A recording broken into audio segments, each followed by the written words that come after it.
আমাদের পৃথিবীতে এমন অনেক অজানা রহস্য ঘটনা ঘটে যায় যার কোনো ব্যাখ্যা বিজ্ঞান আজও দিতে পারেনি। অন্ধকারের আড়ালে যেগুলো অমীমাংসিত রহস্য সীমাবদ্ধ অবস্থায় রয়ে যায় দিনের পর দিন। মানুষের জীবনে প্রায়ই এমন অস্বাভাবিক কিছু ঘটনা ঘটে যার সাথে কোনো যুক্তি মেলে না। না চাইতেও মানুষ অনেক কিছুরই সম্মুখীন হয় যার জন্য সে কখনোই প্রস্তুত থাকে না, যার তিক্ত অভিজ্ঞতা তাকে তাড়া করে বেড়ায় সারাটি জীবন। এমন একটি অমীমাংসিত সত্য ঘটনা আজ আমি সকলের সাথে শেয়ার করতে যাচ্ছি, যার ব্যাখ্যা আজ অবধি মেলেনি, হয়তো কোনোদিনই মিলবে না। চলুন শুরু করি ঘটনাটি।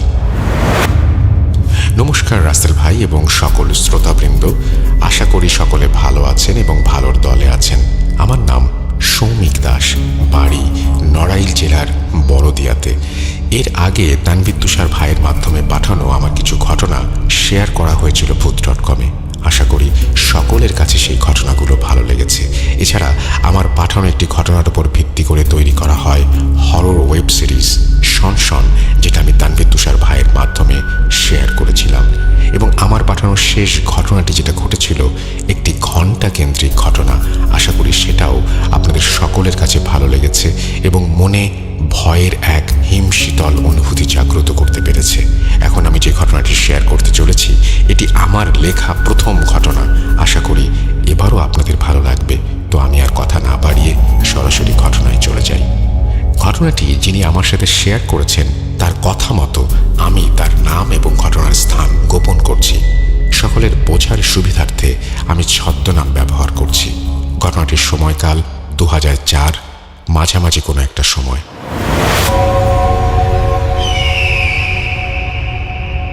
সাগরের বয়স তখন সবে 19 বছর। গ্রামের নদীতে মাছ ধরা, এদিক ওদিকে ঘুরে বেড়ানো আর বন্ধুদের সাথে আড্ডা দেওয়াই ছিল তার মূল কাজ। এছাড়া সাগর ও তার বন্ধুদের একটি অন্যতম প্রধান কাজ ছিল সুযোগ পেলেই মানুষের গাছ এবং বাগান থেকে ফলসহ এটা ওটা চুরি করা। এভাবেই চলতে থাকে দিনের পর দিন। বন্ধুদের সাথে মিশে ভালোই দিন কাটতে থাকে সাগরের।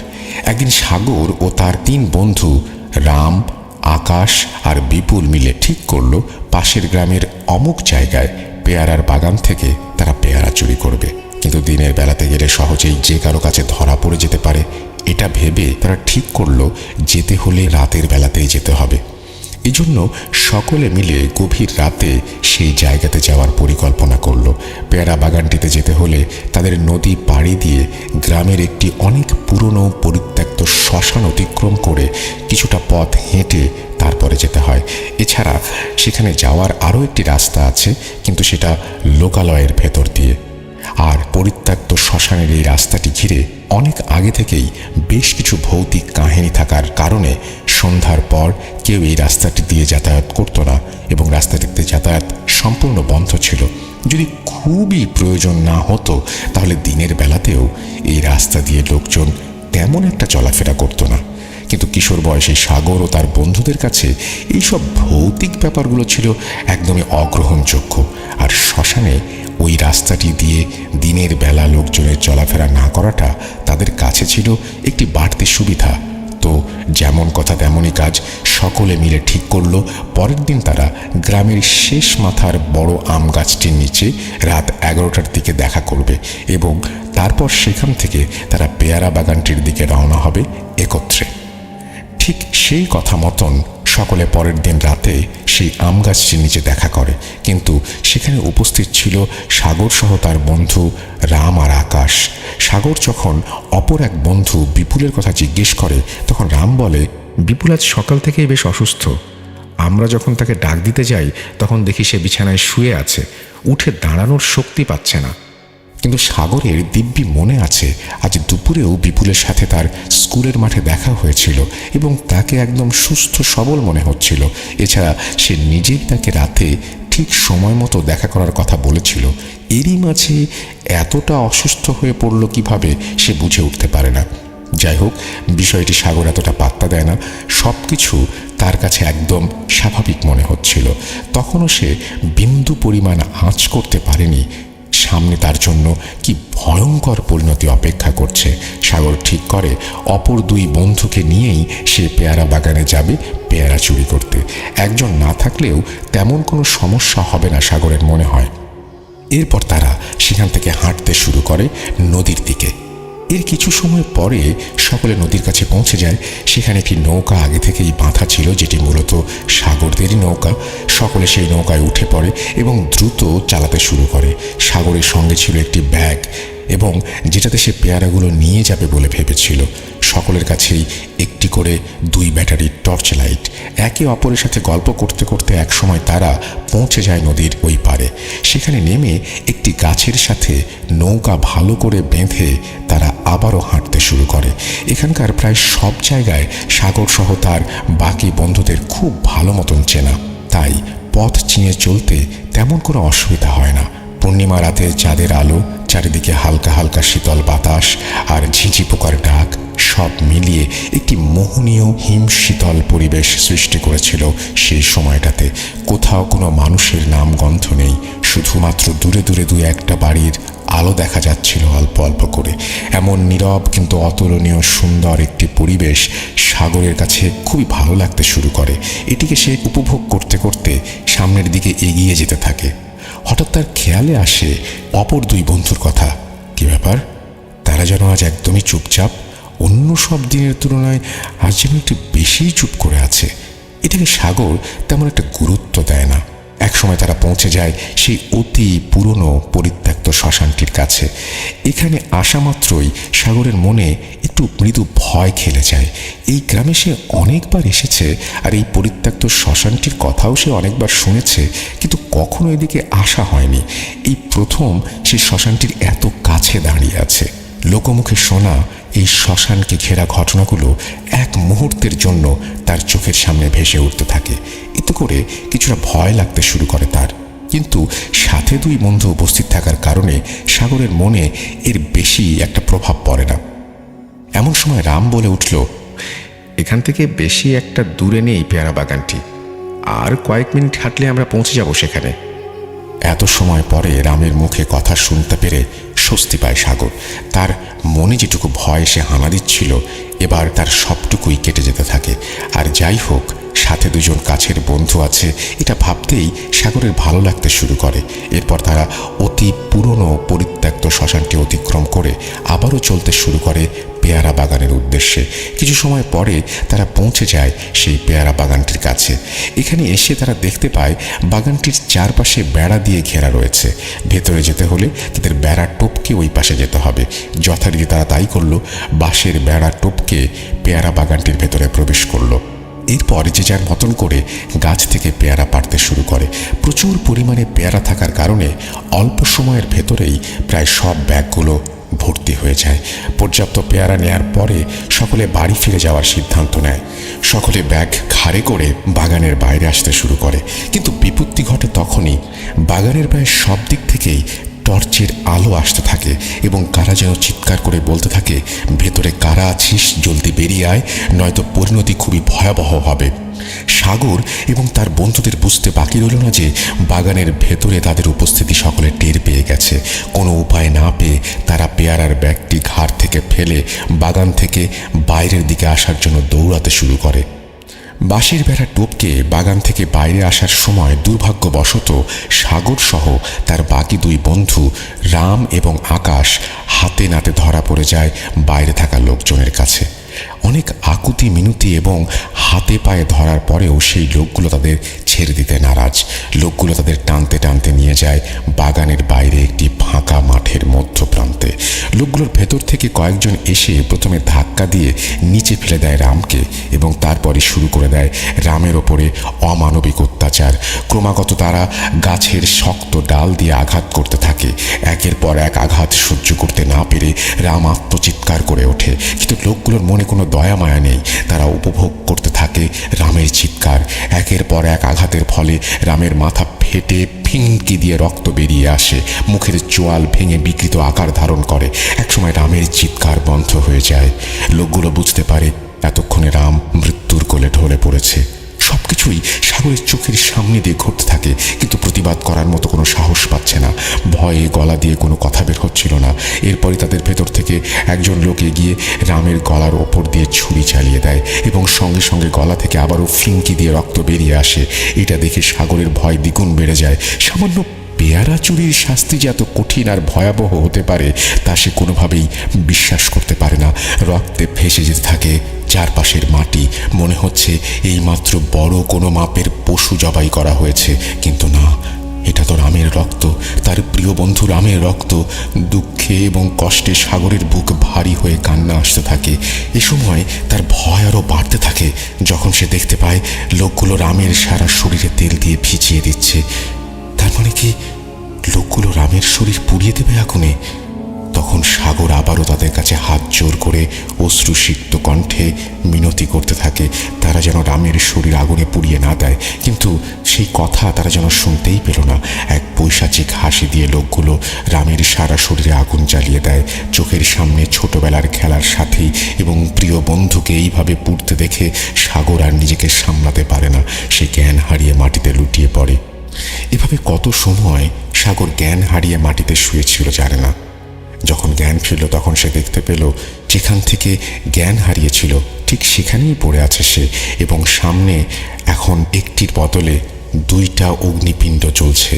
তার মানে সে বুঝতে পারে এতক্ষণে অপর এক বন্ধু আকাশকেও এই মানুষরূপী পিশাচগুলো মেরে গায়ে আগুন লাগিয়ে দিয়েছে। লোকগুলো তখন সাগরের দিকে তাকিয়ে এক অট্টহাসি হাসতে বলে, এবার তোর পালা। সাগর বুঝতে পারে এইভাবে থাকলে মৃত্যু অনিবার্য। ঠিক তখনই সে নিজের সম্পূর্ণ শক্তি আর সাহসকে কাজে লাগিয়ে সেখান থেকে উঠে এক দৌড় দেয়। কোন দিকে দৌড়াচ্ছে সে নিজেও জানে না। সাগরের মাথায় শুধু একটিমাত্র কথা ঘুরপাক খাচ্ছে, যে করেই হোক তাকে এখান থেকে প্রাণ নিয়ে বাঁচতে হবে। ছুটতে ছুটতে একসময় সে লক্ষ্য করে লোকগুলো থেকে সে বেশ খানিকটা দূরে চলে এসেছে। আশেপাশে তাদের দেখা যাচ্ছে না। আর এদিকে মাঠের ভেতর দিয়ে খালি পায়ে দৌড়াতে দৌড়াতে তার পা কেটে রক্ত বেরিয়ে গেছে। সে ব্যাপারে সাগর কিছুই বুঝতে পারেনি। তা শুধু মনে হয়েছে যে করেই হোক ওই লোকগুলো থেকে বাঁচতে হবে। এই জায়গায় কিছু সময় দাঁড়িয়ে একটু শ্বাস নিতে থাকে সাগর। এরই মধ্যে হঠাৎ আবারও শুনতে পায় সেই লোকগুলোর গলা। তারা দল বেঁধে তার দিকে ছুটে আসছে। সাগর পুনরায় দৌড়াতে শুরু করে। দৌড়াতে দৌড়াতে সে পৌঁছে যায় সেই পুরনো পরিত্যক্ত শ্মশানটির কাছে। সে কোনো উপায় না পেয়ে শ্মশানটির ভেতরে থাকা একটি পুরনো ভাঙা ঘরের ভেতর লুকিয়ে পড়ে। বেশ খানিকটা সময় সেখানেই থাকার পর সাগর বুঝতে পারে এত সময় লোকগুলো সেখান থেকে চলে গিয়েছে। সে যখনই ঘর থেকে বের হয়ে বাইরে আসে ঠিক তখনই একটি ভয়ঙ্কর দৃশ্য দেখে সেখানেই দাঁড়িয়ে পড়ে। সে দেখতে পায় তার থেকে সামান্য দূরে দুইটি আগুনের চিতা জ্বলছে, কিন্তু তার পরিষ্কার মনে আছে ঘরে প্রবেশের সময় এখানে সে কোনো আগুন জ্বলতে দেখেনি। তাহলে এই আগুনের চিতা জ্বালালো কে? আর আশেপাশে কোনো লোকজনও নেই, কাউকে দেখতেও পাচ্ছে না। সাগর বুঝতে পারে না এখন সে কি করবে। ঠিক তখনই সাগর একটি ভয়ঙ্কর রক্তহীন করা দৃশ্যের সম্মুখীন হয়, যা দেখার জন্য সে কখনোই মানসিকভাবে প্রস্তুত ছিল না। সে দেখতে পায় সামনে জ্বলতে থাকা দুইটি আগুনের চিতা থেকে মানুষ আকৃতির দুইটি অবয়ব তার দিকে আস্তে আস্তে এগিয়ে আসতে থাকে এবং তাদের পুরো শরীর দাউ দাউ করে জ্বলছে। এরপর সম্মিলিতভাবে দুটি অবয়ব বলতে থাকে, সাগর, আমাদের বাঁচা, খুব কষ্ট হচ্ছে, আগুনে সারা শরীর জ্বলে যাচ্ছে, এই আগুন আর সহ্য করতে পারছি না, যে করেই হোক আগুন নিভিয়ে দে সাগর। এটা বলতে বলতে অবয়ব দুটি সাগরের কাছে আসতে থাকে। সাগর তখন বুঝতে পারে এটি আর অন্য কেউ নয়, আগুনে পুড়তে থাকা তার দুই বন্ধু রাম আর আকাশ। সে কি করবে কিছুই বুঝে উঠতে পারে না। আর অন্যদিকে সেই আগুনে জ্বলতে থাকা অবয়ব দ্রুত গতিতে তার দিকে এগোতে থাকে। সাগর বুঝতে পারে এখানে আর কিছু সময় দাঁড়িয়ে থাকলে তার মৃত্যু অনিবার্য। বাঁচতে হলে তাকে ছুটতে হবে। সে পুনরায় দৌড় শুরু করে। দৌড়াতে দৌড়াতে সে পৌঁছে যায় নদীর কিনারায়। দূর থেকে চাঁদের আলোতে পরিষ্কার দেখা যাচ্ছে গাছের সাথে বাঁধা নৌকাটিকে। হালকা হালকা বাতাসে নৌকাটি দোল খাচ্ছে নদীর জলে। দ্রুত গতিতে সাগর নৌকায় গিয়ে উঠে পড়ে এবং ক্ষিপ্রতার সাথে নৌকা চালাতে শুরু করে। বেশ কিছু সময় নৌকা চালানোর পর সাগর ওপারে এসে নৌকা ফেরায়। ওপারে উঠে নৌকা বাঁধতে যাবে, ঠিক সেই মুহূর্তে নদীর পাড়ের গাছটি দেখে তার খটকা লাগে। তখন সে চারপাশে ভালো মতো তাকিয়ে বুঝতে পারে সে কত বড় ভুল করে ফেলেছে। এটি সেই জায়গা যেখান থেকে সাগর প্রাণপণ বাঁচার জন্য দ্রুত নৌকা চালিয়ে চলে গিয়েছিল। কিন্তু হায়, সাগর মনে মনে ভাবতে থাকে হয়তো ভুলবশত সে পুনরায় একই স্থানে ফিরে এসেছে। সে আবারও নৌকায় উঠে পড়ে দ্রুত গতিতে। যখনই নৌকা ছাড়তে যাবে ঠিক তখনই সেই মুহূর্তে কেমন যেন একটা গরম তাপ অনুভব করে পেছন থেকে। আর যখনই সাগর পেছন ফিরে দেখতে গেল ঠিক তখনই সেই আগুনে পুড়তে থাকা দুই বন্ধু জ্বলন্ত অবস্থায় নৌকায় দাঁড়িয়ে আছে দেখতে পায়। জ্বলন্ত অবস্থায় তাদের চেনা যাচ্ছে না, গায়ের সমস্ত মাংস পুড়ে গেছে আর সেই পোড়া গন্ধে চারপাশের পরিবেশ ভারী হয়ে এসেছে। সাগরের মনে হতে থাকে তার হাত পা কেমন যেন শক্ত কাঠের মতো হয়ে গেছে, নড়াচড়া করার শক্তিও পাচ্ছে না। ঠিক সেই সময়ে জ্বলন্ত অবয়ব দুটি বলতে শুরু করে, আমাদের ফেলে যাস না সাগর, তুই আমাদের সাথে থাক, হায় হায় আমাদের কাছে। এই বলে সেই জ্বলন্ত অবয়ব দুটি হাসতে থাকে। সাগর তত সময় বাঁচবো আশা হারিয়ে ফেলেছে। তার বুঝতে আর বাকি রইল না যে আজই তার শেষ দিন। নৌকার উপরে থাকা দুটি জ্বলন্ত অবয়ব তখন আস্তে আস্তে সাগরের দিকে অগ্রসর হতে থাকে। সাগর দেখতে পায় আগুন জ্বলতে থাকা দুটি অবয়ব থেকে একটি অতিরিক্ত আগুনের চাপে হাড় ভেঙে নদীর জলে পড়ে যায়, কিন্তু জ্বলতে থাকা অন্য অবয়বটি তখনও সাগরের দিকে ধীরে ধীরে এগিয়ে আসতে থাকে। এরই মধ্যে সাগর বুঝতে পারে নদীর পাড়ে দাঁড়িয়ে আছে মানুষরূপী সেই হিংস্র লোকগুলো, যারা সবাই সাগরের দিকে তাকিয়ে সম্মিলিতভাবে অট্টহাসি হাসতে থাকে। আশেপাশের পরিবেশ সাগরের কাছে নরকের মতন মনে হতে থাকে। বাঁচার সব আশা বিসর্জন দিয়ে সাগর নদীতে এক লাফ দেয়, শরীরের শেষ শক্তি দিয়ে সাঁতার কাটতে থাকে। একসময় সাগর দেখতে পায় দূরে কারা যেন সাগর সাগর বলে চিৎকার করতে করতে একটি নৌকা নিয়ে ছুটে আসছে। সাগরের মনে আবারও বাঁচার কিঞ্চিত আশা ফুটে ওঠে। সে যতটুকু সম্ভব দ্রুত সেদিকে এগিয়ে যেতে থাকে। নৌকার কাছে আসা মাত্র সাগর দেখতে পায় সেখানে তার বাবা সহ তার সেই তিন বন্ধু রাম, আকাশ আর বিপুল দাঁড়িয়ে আছে। তারা দ্রুত জল থেকে সাগরকে নৌকায় টেনে তোলে। নৌকায় ওঠার পর সাগরের মাঝে আর একটু শক্তিও অবশিষ্ট ছিল না, আর যতটুকু জ্ঞান ছিল তার মাঝেই সে দেখতে পায় তখনও নদীর পাড়ে দাঁড়িয়ে সেই জ্বলন্ত অবয়বটি, আর ঠিক তার পাশেই মানুষরূপী সেই নিকৃষ্ট লোকগুলো। এরপর আর কিছু মনে নেই সাগরের, জ্ঞান হারিয়ে ফেলে সে। সাগরের জ্ঞান ফেরে পরের দিন দুপুরের দিকে। জ্ঞান ফিরে সে দেখতে পায় চারপাশে তার বাবা, মা এবং সেই তিন বন্ধু সহ বেশ কিছু মানুষ দাঁড়িয়ে আছে। সকলে সাগরের কাছে জিজ্ঞাসা করতে থাকে কাল রাতে সে কোথায় ছিল। কাউকে কিছু না বলেই একদম উধাও হয়ে গিয়েছিল কোথায়। তখন সাগর একে একে সব ঘটনা বলে সবাইকে, শুরু থেকে কি কি দেখেছে, কি কি হয়েছে, সব কিছু। সব শোনার পরে সাগরের বন্ধুরা বলে, কই, আমরা তো কাল রাতে ঠিক সময় মতোই গাছতলায় পৌঁছে গিয়েছিলাম, কিন্তু অনেক সময় পার হবার পরেও যখন সেখানে সাগর উপস্থিত হচ্ছিল না, তখন আমরা সবাই মিলে একবার ডাক দেওয়ার জন্য তার বাড়িতে আসি। তখন সাগর আমাদের বলে, না রে, আজ যাব না, অন্য একদিন যাব, আজ কেমন যেন লাগছে। সব কিছু ঠিক হয়ে যাওয়ার পরেও সাগরের মুখ থেকে এমন কথা শোনার পরে আমরা কিছুটা রাগ করেই বাড়িতে ফিরে যাই। সব কিছু শোনার পর সাগর যেন নিজের কানকেই বিশ্বাস করতে পারে না, এমনটাও সম্ভব। আর তাহলে যে দুই ব্যক্তির সাথে এতটা সময় একসাথে কাটালাম, নিজের চোখের সামনে যাদের পুড়ে যেতে দেখলাম আগুনে, সেই সব কি ছিল? কারাই বা ছিল বন্ধুরূপী সেই দুইজন? আর কারাই বা ছিল সেই পৈশাচিক মানুষগুলো? কি হলো সেই রাতে সাগরের সাথে, আর কেনই বা হলো? কোনো উত্তর খুঁজে পায় না সাগর। একটি ভয়ঙ্কর দুঃস্বপ্ন ভেবে দিনের পর দিন কাটিয়ে দেয়, কিন্তু পরিশেষে তার বন্ধুরা সুস্থ সবল আছে এটা ভেবেই কিছুটা ভালো লাগতে থাকে তার। সেই রাতের ভয়ঙ্কর অভিজ্ঞতার কথা মনে পড়লে আজও শরীরের পশম দাঁড়িয়ে যায় সাগরের। সে যখন আমাকে ঘটনাটি শেয়ার করেছিল তখন আমি মাঝে মাঝে খেয়াল করি সাগর থেকে থেকে আঁতকে উঠছে সেই ভয়ানক রাত্রির কথা স্মরণ করে। আজ এতগুলো বছর অতিক্রান্ত হয়ে গেছে, কিন্তু এখনও সেই ভয়ঙ্কর রাতের অভিজ্ঞতা তাকে তাড়া করে বেড়ায়। কি ছিল সেই রাতের সত্যতা যেটা আজও উদ্ঘাটন করতে পারেনি সাগর? সে রাতের কোনো ব্যাখ্যা আজ অবধি উন্মোচন করা সম্ভব হয়নি, হয়তোবা কোনোদিনই হবে না। এখানেই শেষ করছি আমার ঘটনা। জানি না কার মনে কতটুকু ভয়ের যোগান দিতে পেরেছি। শুধু একটি কথাই বলবো, একবার নিজেকে উপস্থাপন করে দেখুন সাগরের জায়গায়, চোখ বন্ধ করে কল্পনা করুন সেই পরিবেশকে, তাহলে আপনি অনুভব করতে পারবেন সেই সময়টা। বিন্দু বিন্দু দেখতে পাবেন সেই জ্বলন্ত অবয়ব আর সেই পৈশাচিক মানুষগুলো সহ অনেক কিছুই। আশা করি একটু হলেও ভয়কে আলিঙ্গন করতে পেরেছেন। সকলে ভালো থাকবেন, সুস্থ থাকবেন। নমস্কার। সৌমিক দাস, বর্তমান ঠিকানা Christian mission, police line road, Farid.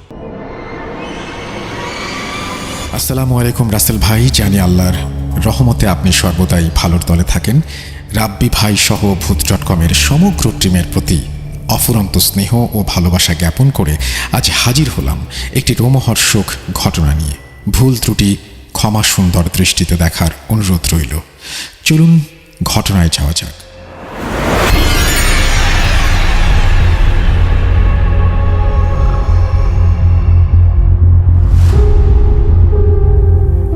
সন্ধ্যা তখন ধীরে ধীরে রাত্রিতে ঘনীভূত হচ্ছিল। হুজুর কাঁচা রাস্তা ধরে চুপচাপ হেঁটে যাচ্ছিলেন। হুজুর হলেও তিনি তো আর 5টা মানুষের মতোই সাধারণ, তাই মনের মধ্যে একটি চাপা উত্তেজনা কাজ করছিল। আসলে কালা শিকদারের বাড়ি থেকে তার বাড়ি বেশি দূর না হলেও সেই প্রকাণ্ড তুলা গাছটি পড়ে। এদিকে কিছুক্ষণ আগেই এই তো তুলা গাছে থাকা শয়তান জিনটিকে তিনি বেধড়ক মারধর করে, দোয়া পড়ে, তদবির করে একটি ছোট্ট মেয়ের শরীর থেকে তাড়িয়েছেন। নিস্তব্ধ আতঙ্কটাকে যতটা সম্ভব দমন করে আরও কিছুটা পথ এগুনোর পর হঠাৎই শক্ত কিছুতে হোঁচট খেয়ে হুড়মুড়িয়ে পড়ে যান। এর ফলে অন্ধকার পথের শেষ সম্বল হাতে থাকা মিটমিট করে জ্বলা লণ্ঠনটা ছিটকে যায় হাত থেকে এবং সেটা কয়েক ফুট দূরে গিয়ে পড়ে। যদিও সেদিন পূর্ণিমা, তাই আশেপাশের পরিবেশটা রূপালী চাঁদের আলোয় কয়েক মুহূর্তের মধ্যেই মোটামুটি ঠাহর করা যাচ্ছিল এবং তাতেই রাস্তার বাম পাশের প্রকাণ্ড শতাব্দী প্রাচীন তুলা গাছটিকে দেখে হুজুর ভয়ে জমে যান। মুখ দিয়ে টু শব্দটিও বের হচ্ছিল না। ঠিক সেই সময় আকাশ বাতাস কাঁপিয়ে ভয়ঙ্কর এক গর্জন হাত 10 সামনে থেকে ভেসে আসে। ভরা চাঁদের আলোয় সামনের দৃশ্যটি দেখে হুজুর আতঙ্কে প্রায় ভিমড়ি খেয়ে যাচ্ছিলেন। সামনে আন্দাজ প্রায় তুলা গাছটির সমান উঁচু ভয়ঙ্কর দানব আকার একটি কালো ধোঁয়ার ন্যায় অবয়ব রাস্তার দুই পাশে দাঁড়িয়ে আছে দুটো পা দুদিকে দিয়ে। আগুনের ভাঁটার মতো জ্বলন্ত তার চোখ। হুজুর বেগতিক দেখে কোনো রকমে লা হাওলা ওয়ালা কুওয়াতা ইল্লা বিল্লাহিল আলিয়্যিল আযীম বলতে বলতে উঠে পড়ে শরীরটা সুরা পড়ে বন্ধ করে এক নিঃশ্বাসে দৌড় লাগান। দৌড়াতে গিয়ে তাড়াহুড়োয় লণ্ঠনটাও নিতে ভুলে গিয়েছিলেন।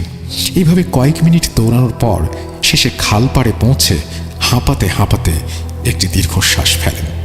যাক, আল্লাহ বাঁচিয়েছে। তুলা গাছটি এবং শয়তানটা এখন বেশ খানিকটা পেছনে, নাগালের বাইরে। আর কোনো ভয় নেই ভেবে নিশ্চিন্তে খালের ওপর সরু বাঁশের সাঁকোটায় পা দিতে যাবেন।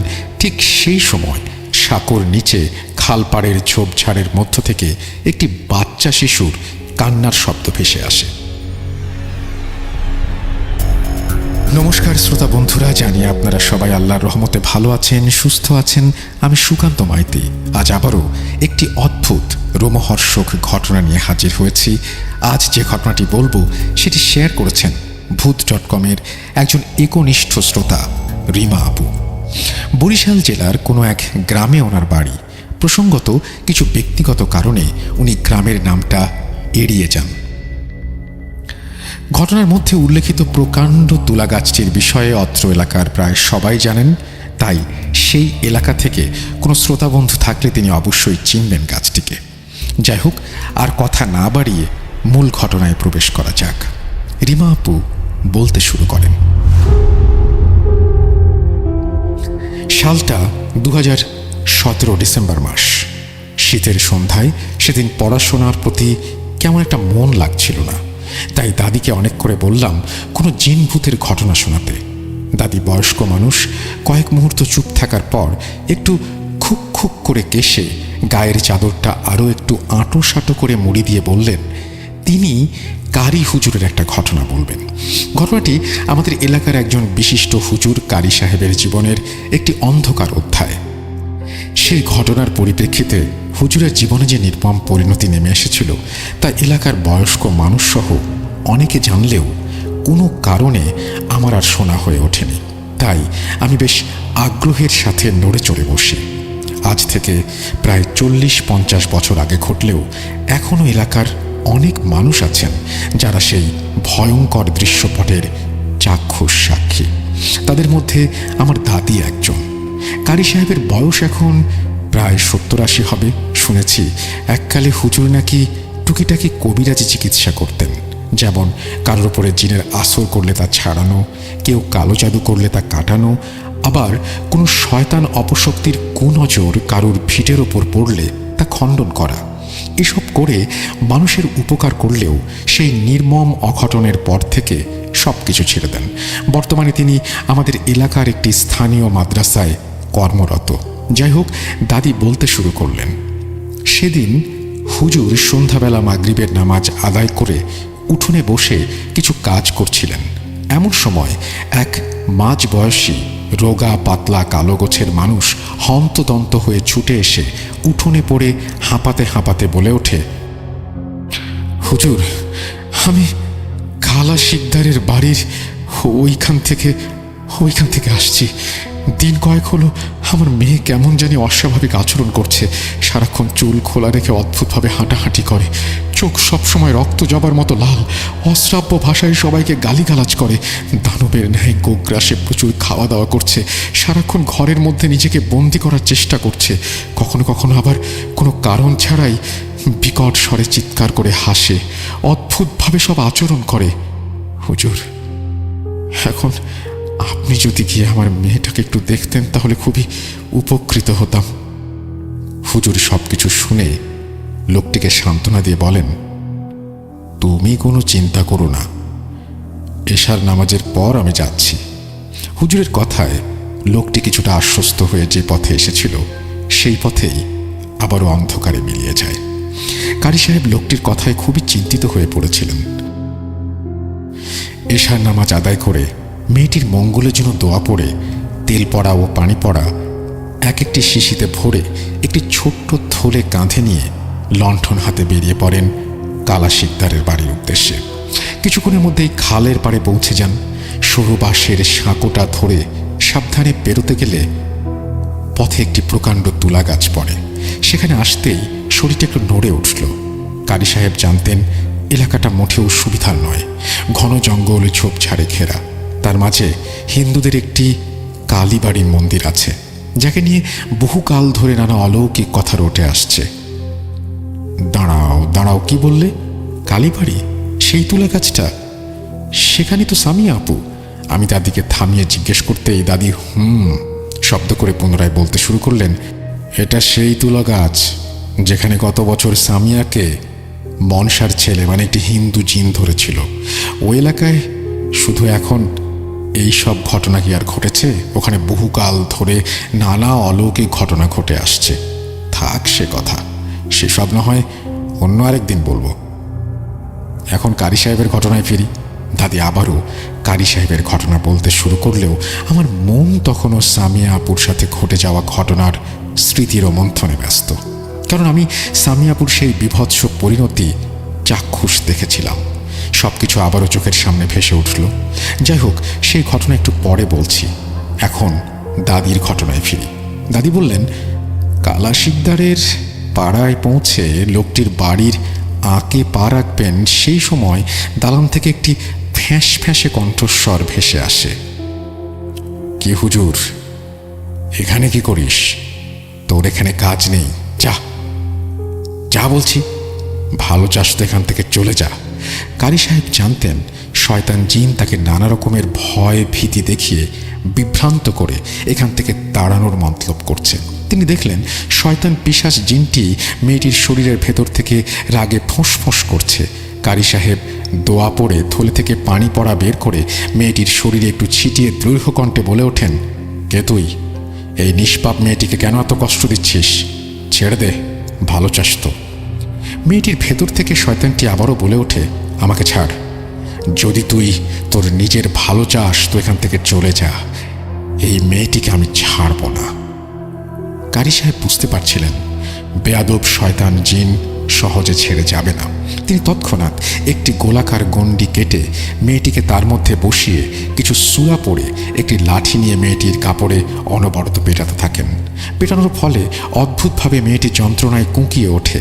কারি সাহেব পেটাতে পেটাতে মেয়েটির ভেতরে থাকা শয়তান জিনটিকে পুনরায় জিজ্ঞেস করেন, এখনো সময় আছে, বলে দে তুই কে, কোথা থেকে এসেছিস, এই বাচ্চাটিকে কেন কষ্ট দিচ্ছিস, না হলে আল্লাহর কসম রেহাই দেব না।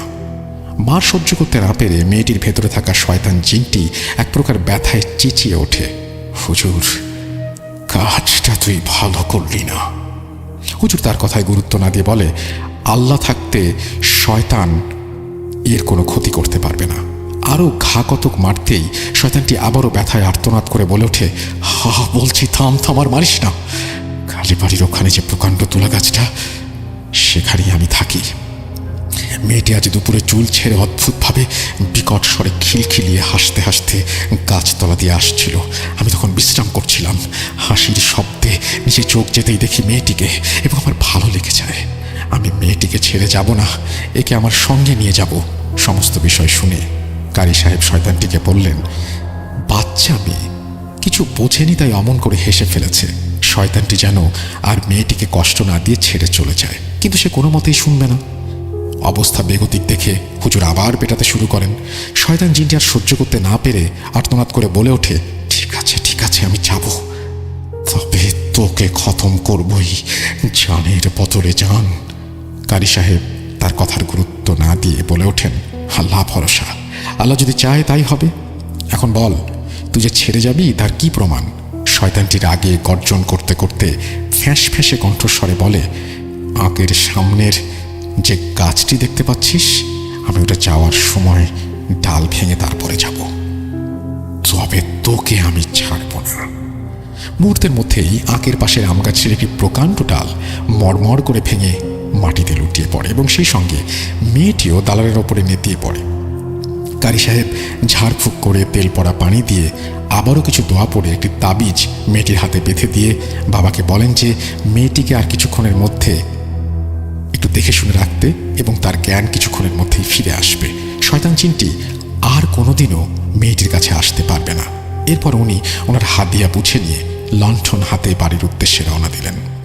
শয়তানটা চলে যাওয়ায় কারি সাহেব তার ধমকে আর বিশেষ গুরুত্ব না দিয়ে বেখেয়াল বশত নিজের শরীর বন্ধ না করেই বাড়ির উদ্দেশ্যে বেরিয়ে পড়েছিলেন।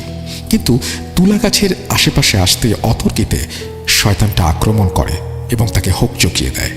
কোনো রকমে শরীরটা বন্ধ করে দৌড়াতে দৌড়াতে যতক্ষণে খাল পাড়ে এসে পৌঁছান, ততক্ষণে রাত গভীরে ঘনীভূত হয়েছে।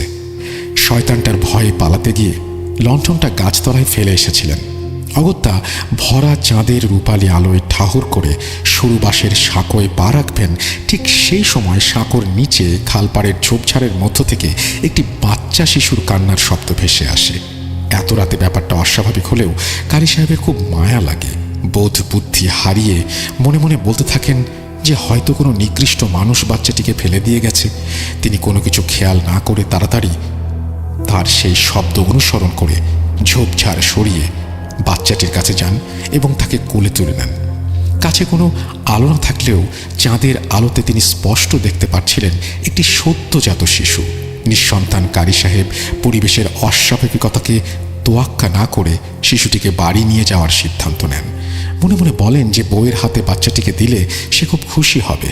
কারি সাহেব বাচ্চাটিকে কোলে নিয়ে মনের আনন্দে সাঁকোটা পার হতে যাবেন, ঠিক সেই সময় অতি প্রাকৃতিক একটি ঘটনা ঘটে। কারি সাহেব আতঙ্কে বিস্ফারিত দৃষ্টিতে দেখেন বাচ্চাটি ক্রমশ ওর কোলে ধীরে ধীরে বড় হচ্ছে এবং অদ্ভুতভাবে তার শরীর থেকে অজস্র কাঁটা বেরিয়ে আসছে। কি বিভৎস ভয়ঙ্কর দেখাচ্ছিল। ততক্ষণে কারি সাহেবের ভ্রম ও বাচ্চাটির প্রতি মায়া কেটে গেছে।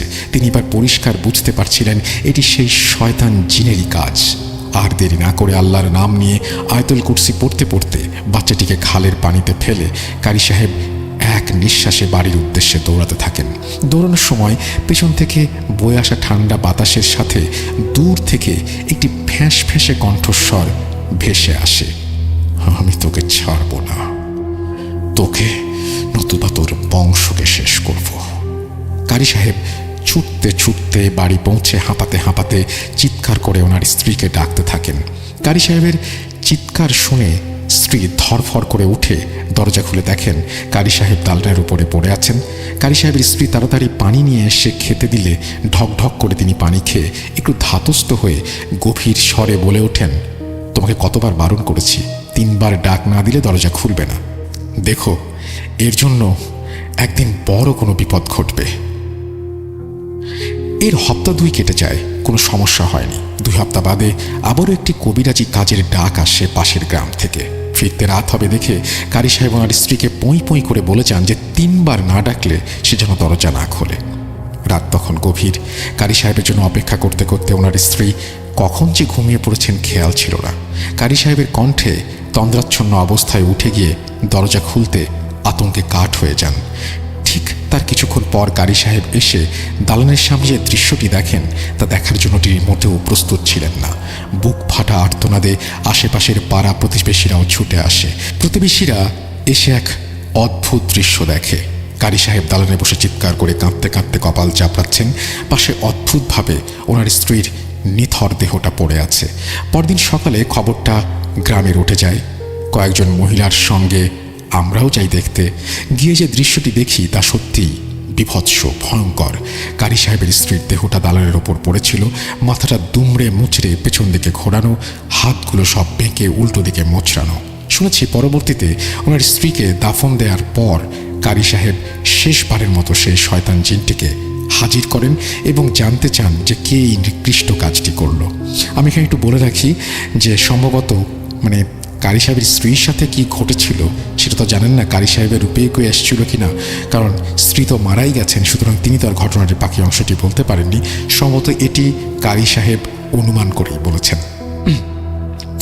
উত্তরে শয়তান জিনটি যখন তাকে জানতে চাওয়া হয় যে কে এই নিকৃষ্ট কাজটি করলো, শয়তান জিনটি বলেছিল যে আমি তোকে বলেছিলাম যে হয় তোকে নাহলে তোর পরিবারকে আমি শেষ করে দেব।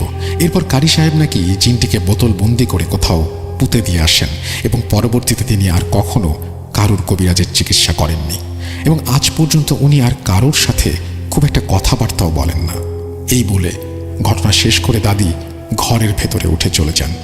দাদি উঠে চলে গেলেও আমি ঠাঁই কাঠ হয়ে বসেছিলাম। মনের মধ্যে গত বছরের স্মৃতিগুলো তখনও জলজল করে উঠছিল। কিভাবে সামিয়া আপু সেই হিন্দু জিনের কবলে পড়েছিল তা মনে করতেই আতঙ্কে আমার শরীরটা কেঁপে ওঠে।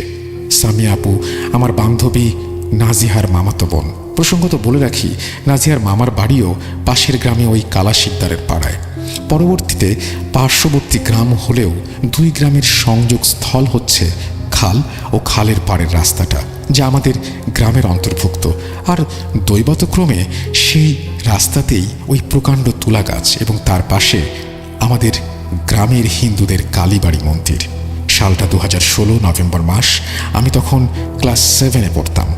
সেদিন বিকেলে আমি গ্রামার বই আনতে নাজিয়াদের বাসায় যাই। সেখানে পৌঁছে দালান পেরিয়ে বৈঠকখানায় প্রবেশ করতেই দেখি নাজিয়ার মামাতো বোন সামিয়া আপু বসে একটি চৌকিতে চুপচাপ কাঠ হয়ে বসে আছে। চোখ জোড়া যেন কোটরে ঢুকে গেছে তার। চোখের তলায় এক প্রস্থ জমাট বাঁধা কালি। দেখে মনে হচ্ছিল যেন রক্ত স্বল্পতায় ভুগছেন। নাজিহার আম্মু সামিয়া আপুর মাথায় হাত বুলিয়ে দিচ্ছিলেন। ওর পাশে ওর আব্বা ও মামা দাঁড়িয়ে কিছুটা আলোচনা করছিলেন। আমি উপস্থিত সবাইকে সালাম জানিয়ে আর বিশেষ কিছু না বলে অনুমতি নিয়ে নাজিহার ঘরে চলে যাই। বই নিয়ে বাড়ি ফেরার পরেও সামিয়া আপুর মুখটা ভীষণ মনে পড়ছিল, ভুলতেই পারলাম না। কয়েকদিন আগেও সে এসেছিল, কি ফুটফুটে প্রাণোচ্ছল অপরূপ সুন্দর একটি মেয়ে, অথচ আজ তার একই অবস্থা। নাজিয়ার বাড়িতে লোকজন থাকায় তখন আর তেমন কিছু জিজ্ঞেস না করেই বাসায় ফিরে এসেছিলাম। পরদিন স্কুলে গিয়ে নাজিয়ার কাছে সমস্ত বিষয় জানতে চাইলে নাজিয়া প্রথমে বলতে চাইছিল না, পরে অনেক করে ধরতে শেষমেশ রাজি হয়ে যায়। নাজিয়া বিষণ্ণ কণ্ঠে বলতে শুরু করে, তুই তো জানিস মামাদের দুধের ব্যবসা, বেশ কয়েকটি উৎকৃষ্ট গাভী আছে মামাদের। মফস্বলের মিষ্টির দোকান ছাড়াও আশেপাশের বেশ কয়েকটি গ্রামে মামা দুধ বিক্রি করেন। সেরকমই আমাদের গ্রামের হিন্দু পাড়াতেও বেশ কয়েকটি পরিবার মামাদের কাছ থেকে দুধ নিত। কয়েকদিন আগের কথা, সেদিন একজন কর্মচারী কম থাকায় দেরি হচ্ছে দেখে মামা সামিয়া আপুর হাত দিয়ে হিন্দু বাড়িতে দুধ পাঠান। বেলা তখন 11টার মতো হবে। শীতকাল চলে গেলেও সেদিন আবার ভোরে হালকা বৃষ্টি হয়েছে। রাস্তাঘাট খুবই পিচ্ছিল। যাওয়ার সময় তেমন কোনো সমস্যা না হলেও ফেরার পথে কালীবাড়ির কাছে তুলা গাছ তলায় সামিয়া আপু পা পিছলে পড়ে যায় এবং পড়ামাত্রই পিঠে একটি হাতের স্পর্শ অনুভব করে। চমকে উঠে পেছনে ঘাড় ঘুরিয়ে কিছু বলতে যাবে, তার আগেই সামিয়া আপু মুগ্ধ হয়ে তাকিয়ে থাকে। হুঁশটা ফেরে সামনে দাঁড়িয়ে থাকা একজন সুদর্শন যুবকের কণ্ঠে, যার স্পর্শ একটু আগেই পিঠের উপরে সে অনুভব করেছে। ছেলেটি বলে, কি ভয় পেয়েছ? উত্তরে নির্বাক সামিয়া আপু ঘাড় নেড়ে বলে, না। মুহূর্তের মধ্যেই একে অপরের রূপে বিমোহিত হয়ে পড়ে। ছেলেটি ধীরে ধীরে সামিয়া আপুকে ধরে তোলে এবং মুচকি হেসে তার সাথে কথা বলতে শুরু করে। এভাবেই কয়েক মুহূর্ত কেটে যায়। পরে ছেলেটি একইভাবে গাল ভরা হাসি মুখে সামিয়া আপুকে বলে, তুমি যদি আমাকে ভয় পেয়ে না থাকো তাহলে চলো কথা বলতে বলতে একটু সামনে এগিয়ে দিই। সামিয়া আপুও কিছুটা লজ্জায় মাথা নত অবস্থাতেই একটু মুচকি হেসে সম্মতি জানায়। এরপর থেকে প্রায় প্রতিদিনই সামিয়া আপু সুযোগ পেলে কালীবাড়ির কাছে চলে যেত এবং তুলা গাছটির নিচে ঘন্টার পর ঘন্টা বসে ছেলেটির সাথে কথা বলতো। ধীরে ধীরে ব্যাপারটি মামার চোখে পড়ে। কি হয়েছে জানতে চাইলে আপু কেমন একটা আচরণ করতে শুরু করে, কিছুই বলতে চাইতো না। ধীরে ধীরে পাগলামিটি বাড়তে থাকে। আপু প্রায়ই ছটফট করতো কালীবাড়ির ওই তুলা গাছটির কাছে যাবার জন্য। সে অদ্ভুতভাবে বলতো, আমাকে ছেড়ে দাও, আমি আমার স্বামীর কাছে যাব। সামিয়াপুর অস্বাভাবিক আচরণ দেখে মামা বাধ্য হয়ে তাকে ঘরে বন্দি করে রাখেন। এর ফলে আপু কালীবাড়িতে যাওয়া বন্ধ হয়ে যায় এবং আপু যেতে পারেন না সেখানে। সূর্যের ভেতরে ধীরে ধীরে পরিবর্তন লক্ষ্য করা যায়। সবাই দেখে সামিয়াপু ধীরে ধীরে শুকিয়ে যাচ্ছে, রক্ত শূন্যতায় ভুগছে। সমস্ত শরীরে যেখানে সেখানে কালো ছোপ ছোপ দাগ, যেন পোকায় বা সাপে কেটেছে। আপুর কোনো শারীরিক সমস্যা হচ্ছে ভেবে মামা তাকে এলাকার ডাক্তার এবং তার পরবর্তীতে ঢাকার বড় বড় ডাক্তার দেখান এবং চিকিৎসা করান, কিন্তু কেউই কোনো রোগ নির্ণয় করতে পারে না। সবাই এটুকুই জানায় যে কোনো এক অচেনা রোগের কারণে সামিয়াপুর এরকম অবস্থা এবং ধীরে ধীরে শরীর থেকে রক্ত লোপ পাচ্ছে। যদি এরকম চলতে থাকে তাহলে মাসখানেকের মধ্যেই আপু রক্ত স্বল্পতায় মারা যেতে পারে। আপাতত ডাক্তার 2 বোতল রক্ত আপুর শরীরে দিয়ে বাড়িতে পাঠিয়ে দেয়। পরে পাড়া প্রতিবেশী গুরুজনদের পরামর্শে মামা সামিয়া আপুকে একজন কবিরাজের কাছে নিয়ে যান। কবিরাজ সামিয়া আপুকে দেখে খুবই অবাক হন। এরপর জিন চালনা করে জানতে পারেন সেটা খুবই অস্বাভাবিক এবং আতঙ্কের। কবিরাজ মামাকে বলে, আপনার মেয়ে তো ভয়ঙ্কর নাগপাশের মধ্যে জড়িয়ে পড়েছে, খুবই বিপদের মধ্যে আছে। আপনার মেয়ের ওপর হিন্দুদের দেবী মনসার একজন বাহন বা ভালো করে বললে ছেলে, সে ভর করেছে। দেবী মনসা সাপদের অধিপতি। আপনাদের গ্রামে হিন্দুদের কালীবাড়ির পাশে যে প্রকাণ্ড তুলা গাছটি আছে তার ঠিক নিচে পাতালে দেবী মনসার স্বর্ণমহল। সেই তুলা গাছের কোঠরির ভেতর দিয়ে ওই অলৌকিক স্বর্ণমহলে যাবার রাস্তা। আপনার মেয়ে কিছুদিন আগে সম্ভবত হিন্দু পাড়ায় দুধ দিতে গিয়েছিল। বিপত্তিটা ফেরার সময় ঘটে।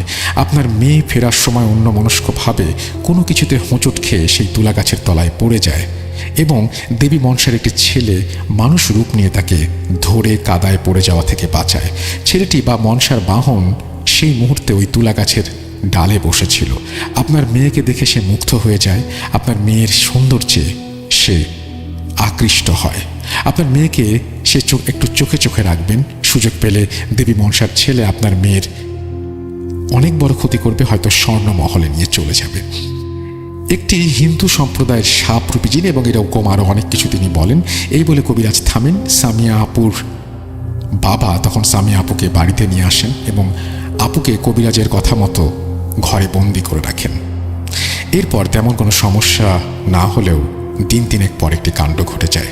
সেদিন আমি সকালে সামিয়া আপুর রুমে গিয়ে দেখি আপু কোথাও নেই। যদিও দরজার বাইরে বন্ধ ছিল, সবাই খুব দুশ্চিন্তায় পড়ে যায়। সমগ্র গ্রাম সহ আশেপাশের সমস্ত এলাকায় তন্ন করে খোঁজার পরেও আপুর কোনো খোঁজ পাওয়া যাচ্ছিল না। এইভাবে 7 দিন কেটে যায়। সবাই হতাশ হয়ে প্রায় আশাই ছেড়ে দিয়েছিল। কিন্তু 8 দিনের মাথায় একটি অদ্ভুত ঘটনা ঘটে। গ্রামের লোকজন নাকি সামিয়া আপুকে কালীবাড়ির কাছ থেকে সেই তুলা গাছ তলায় পড়ে থাকতে দেখেছে।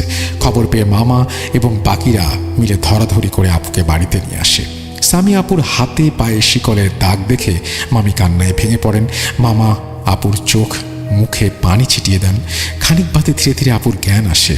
চোখ মেলে মামা মামিকে দেখে সে কেঁদে ফেলে। বলে, আমি এখানে কি করে এলাম? আমি তো আমার স্বর্ণমহলে ছিলাম, আমি সেখানে যাব, আমাকে ছেড়ে দাও। মামা আপুকে শান্ত করে সব কিছু খুলে বলতে বলে এবং আপু জানায় হিন্দু দেবী মনসার ছেলে তার নাকি স্বামী এবং সে তাকে স্বর্ণমহলে নিয়ে গিয়েছিল।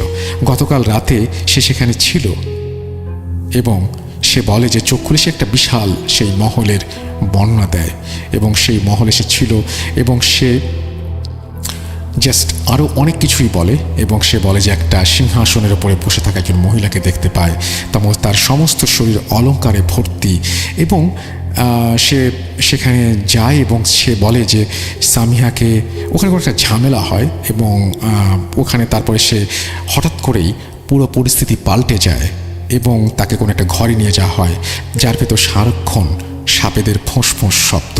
শেষবারের মতো দূর থেকে শুধুই একটি কথাই সে শুনতে পেয়েছিল সেই ছেলেটির কণ্ঠে। সে তার মাকে বলছে তার সেই মেয়েটিকে মেনে নিতে। আর কিছু মনে নেই। এখন চোখ খুলে দেখি আমি এখানে, আমাকে ছেড়ে দাও তোমরা, আমি আমার স্বামীর কাছে স্বর্ণমহলে যাব। এই সব কি বলছে সে? তার মানে কবিরাজের কথাই ঠিক, দেবী মনসার ছেলে তার মেয়ের সাথে এরকম একটা কিছু করেছে এবং তাকে স্বর্ণমহলে নিয়ে গিয়েছিল। কিন্তু এই বিষয়টা ভেবে কেউ কোনো কুল কিনারা করতে পারছিল না। সামিয়া আপু তো সারাদিন ধরে গায়েব ছিল, অথচ সে বলছে কেবল রাতে গেছে। সবাই দুশ্চিন্তায় পড়ে যায়। এরপর সারাদিন আর কেমন কিছু না ঘটলেও সন্ধ্যায় একটি অদ্ভুত কাণ্ড ঘটে। হঠাৎই বাড়ি ভর্তি সাপরা কিলবিল করতে শুরু করে, চারিদিকে শুধু সাপের ফোঁস ফোঁস আওয়াজ। বাড়ির সবাই আতঙ্কে জড়সড় হয়ে খাটে উঠে বসে। মামা বলে বেশ কিছুক্ষণ সাপগুলো এদিকে ওদিকে ঘোরাঘুরি করে শেষে সামিয়াপুর ঘরের মাঝে থেকে অদ্ভুতভাবে মাটি সরিয়ে একটি আশ্চর্য সুন্দর সোনালি বাটি টেনে বের করে, সঙ্গে সঙ্গে সেটাকে নিয়ে এবং সঙ্গে সঙ্গে সেই বাটিটি টেনে বের করার সঙ্গে সঙ্গে অন্ধকারে গিয়ে মিলিয়ে যায়। সবাই ভয়ে কাঠ হয়ে সব কিছু দেখছিল, এবং সাপগুলো মিলিয়ে যাওয়ার সঙ্গে সঙ্গে আপু পেটের যন্ত্রণায় ছটফট করতে থাকে। সে রাতে আবারও কবিরাজের সন্ধান করা হয় এবং আপুকে ওষুধপত্র দিয়ে ঘুম পাড়িয়ে দেওয়া হয়। পরদিন মামা আর দেরি না করে আশেপাশের গ্রামসহ হিন্দু এলাকায় গিয়ে কবিরাজের সন্ধান শুরু করেন। শেষে পার্শ্ববর্তী এক গ্রামে একজন সাপুরে কবিরাজের সন্ধান পেয়ে যান মামা, এবং তাকে সমস্ত ঘটনা খুলে বলেন। এবং সেই কবিরাজ পরবর্তীতে এসে আপুর চিকিৎসা শুরু করে, এবং আপুর নানান রকমের বিভিন্ন ধরনের সে রিচুয়াল করে, এবং রিচুয়াল করে এক সময় শেষে জিনটির কবল থেকে আপুকে মুক্ত করে নিয়ে আসে। এই ঘটনাটি একটু অন্যরকম, যার জন্য আমি একটু বাকি অংশটুকু না পড়ে আমি শুধু বললাম যে কবিরাজ সেই যে সাপুরেকে নিয়ে আসা হয়েছিল সেই সাপুরে কোনোভাবে সেই জিনদের কবল থেকে তাকে রক্ষা করে, এবং সেই রাতটা কবিরাজের আস্তানায় কাটিয়ে পরদিন সকালে মামা বাকি লোকজন সহ সামিয়া আপুকে বাসায় নিয়ে আসা হয়। এত বড় ধকল আপুর উপর দিয়ে গেছে, সেই জন্য এরকম শুকিয়ে গেছে সে, মন মেজাজও ভালো নেই, তাই কয়েকদিনের জন্য আমাদের বাড়িতে এসেছে। এই বলে নাজিয়া থামে। মানুষের ভেতরে যে কত কিছু ঘটে তা সবসময় বাইরে থেকে উপলব্ধি করা যায় না। আমি কাঠ হয়ে সব কিছু শুনছিলাম। তারপর থেকে আর কোনো সমস্যা হয়নি। তবে সামিয়া আপু কালীবাড়ির কাছে সেই তুলা গাছটির তলায় আর কোনোদিন যাতায়াত করেননি। পরবর্তীতে সামিয়া আপুর বিয়ে হয়, বর্তমানে তার একটি ফুটফুটে সন্তানও রয়েছে। এই ছিল ঘটনা। এই বলে রিমা আপু থামে। ঘটনাটি খুবই অদ্ভুত, তবে কতটা ভয়ের জানি না।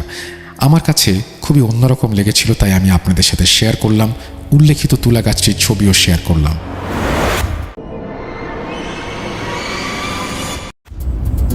আসসালামু আলাইকুম রাসেল ভাই, আশা করি ভালো আছেন, কারণ আপনি সবসময় ভালোর দলে। নাম প্রকাশ করবেন না আমার নাম। আমার বাড়ি নাটোর জেলায়। ঘটনাটা ঘটে আমার সাথেই, ভালো লাগলে পড়ে শোনাবেন। জীবনে পড়াশোনা চাকরির ব্যস্ততার কারণে অনেক সময় অনেক জায়গায় যাওয়া হয়ে ওঠে না। আমার ক্ষেত্রেও ঠিক তেমনি, পড়াশোনার চাপে অনেক দিন মামার বাড়িতে যাওয়া হয়নি। এবার ইউনিভার্সিটির ছুটিতে আম্মু বললেন অনেকদিন তো যাস না, যা ঘুরে আয়। এরপর আম্মুর কথা মতো নির্দিষ্ট একটা দিনে বেরিয়ে পড়লাম মামার বাড়ির উদ্দেশ্যে। ও আপনাদের বলাই হয়নি, আমার মামার বাড়ি রাঙামাটি। এরপর বাস ছাড়ার 5 মিনিট আগেই বাস স্টপে পৌঁছে গেলাম। দেখলাম বাসে মোটামুটি ভালোই যাত্রী হয়েছে। আমি আমার টিকিট দেখে নির্ধারিত জায়গায় বসে পড়লাম। আমার বাসের পাশের সিটটা ছিল ফাঁকা। বাংলা ছবির নায়কের মতো ভাবছিলাম এই পাশের ফাঁকা সিটে যদি পছন্দের কেউ এসে বসতো তাহলে কতই না ভালো হতো। কিন্তু পরক্ষণেই আমার এই ভাবনাকে ভুল প্রমাণিত করে পাশের ফাঁকা সিটে একজন বৃদ্ধ এসে বসলেন। তাকে দেখে মনে হলো আমি চিনি। তাকে আমি জিজ্ঞেস করলাম, আপনি রহিম চাচা না?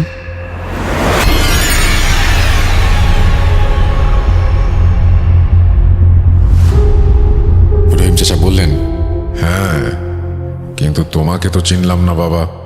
আমি তাকে আমার পরিচয় দিলাম। তারপর রহিম চাচা বললেন, ও, চিনতে পেরেছি। তা কেমন আছো তুমি? অনেক দিন তো দেশে যাও না। জি, আসলে পড়াশোনার চাপে যাওয়া হয় না। তা আপনি ভালো আছেন তো? আছি বাবা, তোমাদের দোয়ায় ভালো। তা তুমি কি গ্রামের বাড়িতে যাচ্ছ? জি চাচা, কিছুদিনের ছুটি পেয়েছি তো, তাই ঘুরতে যাচ্ছি আর কি। এভাবেই নানান কথা হলো আমার সাথে।